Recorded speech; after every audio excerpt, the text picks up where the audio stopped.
Il est temps maintenant d'ouvrir la page culture de 64 minutes. Le festival du film de Locarno s'achève aujourd'hui. Le prix le plus prestigieux, c'est le Léopard d'Or. Et il vient d'être attribué à ce film. Regardez. 결혼을 했거든요. 애가 둘이나 있어요.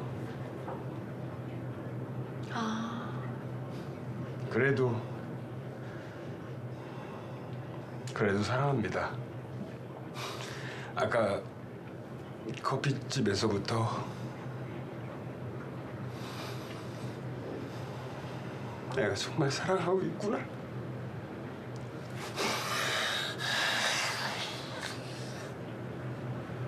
그랬어요? 그런 생각을 그런 걸 느꼈어요. 제가 내일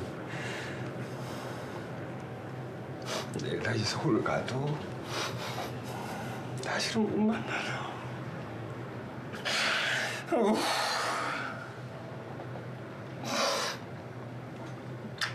아니 뭐 사랑하는 거 사랑하는 거 그죠?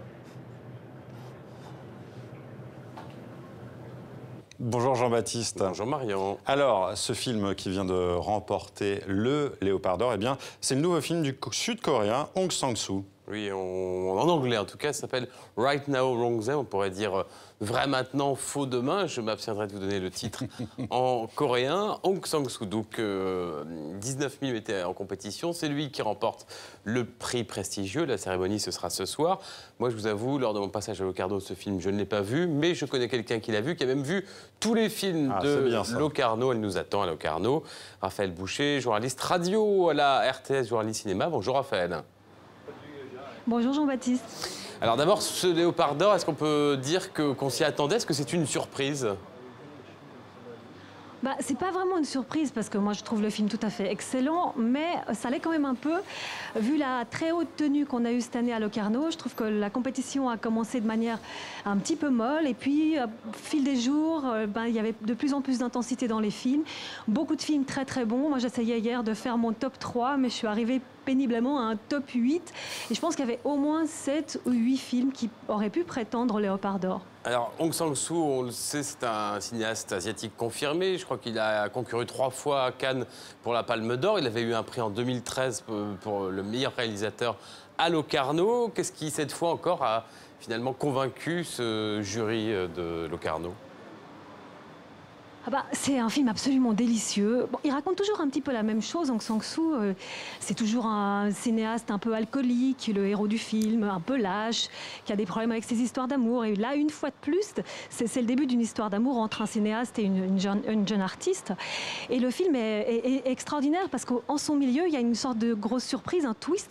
Le film recommence et les acteurs rejouent la même histoire dans les mêmes lieux, mais avec d'autres dialogues, avec une autre tonalité. Et je pense que c'est pour cette raison. Il y a aussi quelque chose d'Alain Resnais, il y a quelque chose de Romer pour les dialogues, il y a quelque chose de Léos Carax pour l'histoire. Je pense que c'est tout ça qui a séduit le jury.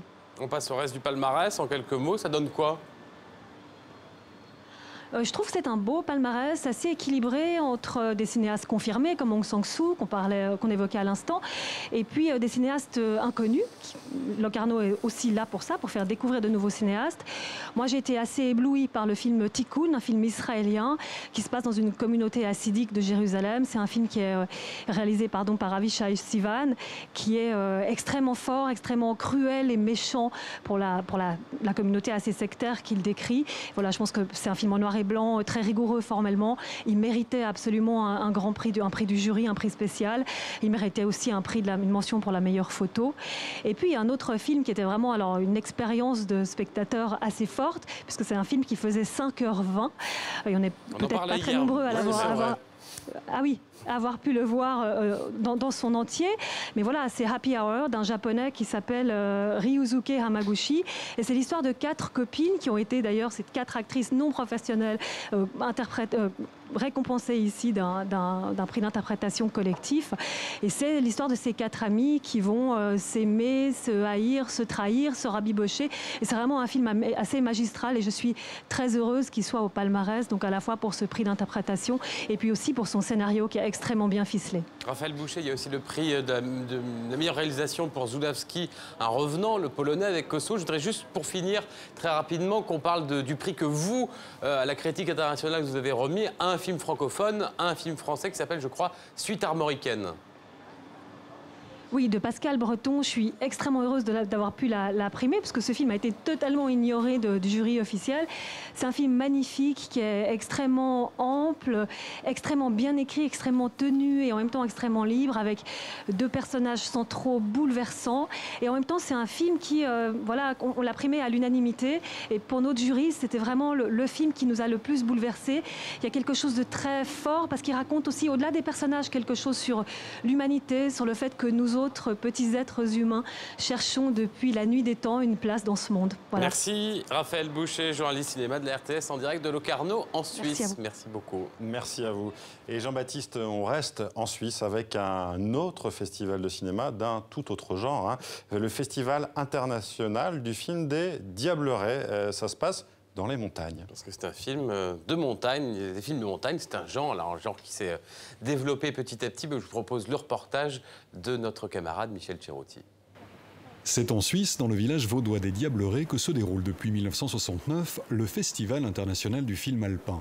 Une manifestation qui a pour philosophie de ne pas se cantonner à une vision unique de la montagne, mais de la montrer dans sa globalité. Enfin, on a 5 genres, hein. Nous on a montagne, environnement, culture du monde, exploit et freeride. Et dans chacune de ces catégories, il y a de belles choses. Je crois que les gens maintenant écrivent de vrais scénarios, proposent de vraies histoires, c'est bien. Pendant 30 ans, le festival a été très strict sur ces questions-là. On ne parlait pas des sports extrêmes, on ne parlait pas de tout ce qui dérivait de l'alpinisme. Aujourd'hui, c'est simplement pas possible. Parce qu'aujourd'hui, on ne peut plus simplement, stricto sensu, s'occuper de savoir quel genre de piton on met dans la paroi, quoi. Ça n'existe plus. En revanche, tout ce qui est découverte d'un environnement, courage, justement dépassement de soi, envie, passion, ça passe très très bien. Et à partir du moment où la passion, elle a plusieurs terrains, ben, je crois que les gens s'y trouvent bien. Et parmi les passions et les passionnés portés à l'écran cette année, un alerte nonagénaire amoureux de la montagne bien sûr, et de la vie.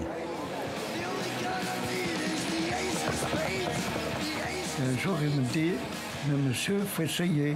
Je lui ai expliqué qu'à mon âge, ça n'allait pas. Et finalement, je me disais, il faut essayer, puis voilà. Je lui ai demandé, il faut me tenir la main. Et je suis parti et j'ai réussi. Pour moi, Marcel Rémy, c'est une sorte d'exemple, en fait. Pour les gens qui commencent à faire de la montagne, les adolescents, les gens qui démarrent, en fait, pas une carrière, mais une passion. Comme on y va souvent, donc pour nous, c'est relativement normal. Mais ça surprend les autres personnes, hein. Plus que nous, en tout cas. Marcel Rémy, il représente la montagne qu'on respecte, la montagne qu'on regarde peut-être d'abord avant de l'escalader, qu'on étudie un petit peu et qu'on respecte, quoi. Je pense que sa vie, toute sa vie, c'est un respect de la nature, un respect de la montagne, et dans sa vie de tous les jours aussi, c'est une vie de respect, c'est peut-être ce qu'on a tendance à perdre les générations un peu plus jeunes. C'est quelqu'un qui a presque une centaine d'années, qui a vécu un siècle de montagne et puis un siècle de vie, donc c'est un... Ouais, je pense que ça peut être un exemple, en tout cas un exemple d'humilité, de modestie et de respect. Un respect et une humilité qui animent aussi les professionnels des cimes, même et surtout dans leurs exploits les plus spectaculaires.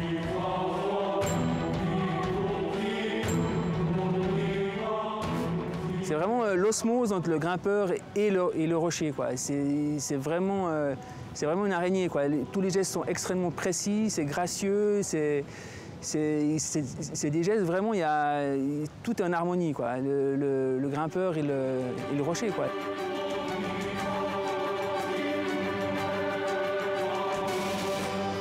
C'est vrai que maintenant, il y a une grosse banalisation du risque en montagne. Mais le problème, c'est qu'on oublie souvent que ce sont avant tout des athlètes de très haut niveau, qui sont des professionnels et qui savent exactement ce qu'ils font, quoi. Dans ce film, avec Fred Moi, là, il n'y avait aucun risque, vu que c'était un bloc, il était assuré. Il n'y avait rien d'exceptionnel, si ce n'est la performance de l'athlète sur le rocher, quoi. se confronter par rapport à la nature, finalement, c'est ce qu'il y a de plus pur, quoi. Enfin, on ne peut pas tricher non plus avec la nature, quoi.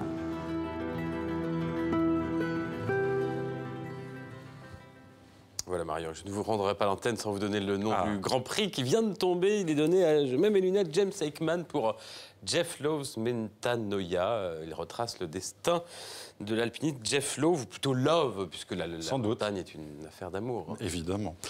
Bravo à lui. Merci Jean-Baptiste. À demain.